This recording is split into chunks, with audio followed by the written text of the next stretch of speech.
Bonjour, dans cette nouvelle vidéo, je vais tenter de vous convaincre que manger une pomme par jour pourrait vous aider à améliorer votre mémoire.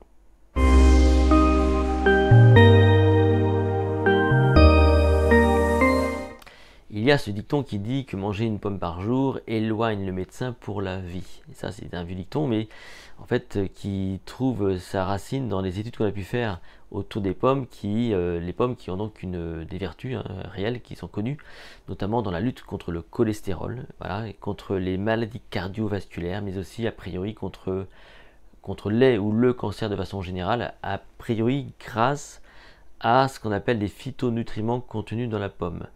Alors tiens justement, qu'est-ce que sont les phytonutriments? Ce sont des substances, les phytonutriments, qu'on retrouve dans les fruits, dans les végétaux, et en l'occurrence, dans la pomme, a priori, ces phytonutriments vont favoriser la neurogénèse. Bon, de façon générale, les phytonutriments, on le sait, donc ont des actions antioxydantes sur le corps tout entier, y compris donc le cerveau. C'est aussi pour ça qu'on vous demande de manger 5 fruits et légumes par jour, parce que si je ramène ça au cerveau, le cerveau en vieillissant, sous l'action du stress, il peut oxyder les connexions neuronales. Donc si les phytonutriments permettent ont une action antioxydante, forcément, donc ça aura donc des effets bénéfiques sur le cerveau. Également, les phytonutriments donc, favorisent de façon générale le vieillissement. Donc on vieillit mieux lorsqu'on mange des fruits et des légumes grâce à ces fameux phytonutriments. Alors, s'agissant de la mémoire et de l'apprentissage, une étude a été faite que je vous propose de découvrir maintenant.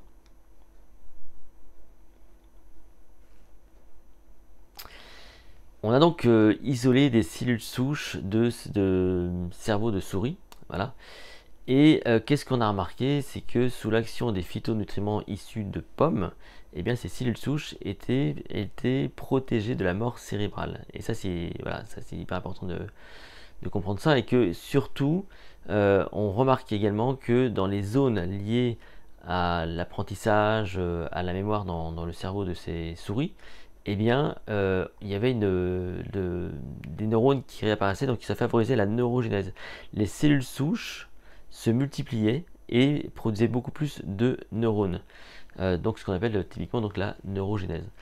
Donc a priori, manger des pommes, et là c'est encore des études qui sont en cours, parce qu'on est sur le cerveau des souris, mais a priori, manger des pommes aurait une action bénéfique sur la fabrication et l'émergence de nouveaux neurones, ce qu'on appelle la neurogénèse, notamment dans les zones liées à la mémoire et à l'apprentissage. Donc, de là à vous dire qu'il faut manger des pommes pour plus de mémoire, il n'y a qu'un pas, évidemment, que je ne vais pas encore tout à fait franchir, enfin en tout cas pas pour l'instant.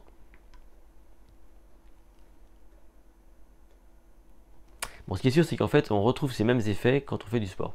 Quand on fait du sport, eh bien, pareil, vous avez ces phénomènes qui se passent. Eh bien, il y a une multiplication des cellules souches et des neurones qui se fabriquent plus facilement dans les zones liées à l'apprentissage et la mémoire. Donc, quelque part, le bon conseil que je pourrais dire de pratiquer, eh bien, ce serait au quotidien de faire du sport. Et une fois que le sport est terminé, vous pourrez très bien consommer une pomme pour récupérer et pour favoriser votre mémoire tout entière. Après tout, je vous laisse essayer ça. Moi, je vais essayer pour le coup. Je ne sais pas si j'aurai des résultats, mais en tout cas, on pourrait tout à fait partager nos résultats dans les commentaires sous cette vidéo. Si cette vidéo vous a plu, n'hésitez pas à la liker, à la partager. Vous pouvez évidemment vous abonner à cette chaîne YouTube, me retrouver sur mon site https://les-secret.com. Quant à nous, on se retrouve dans une toute prochaine vidéo.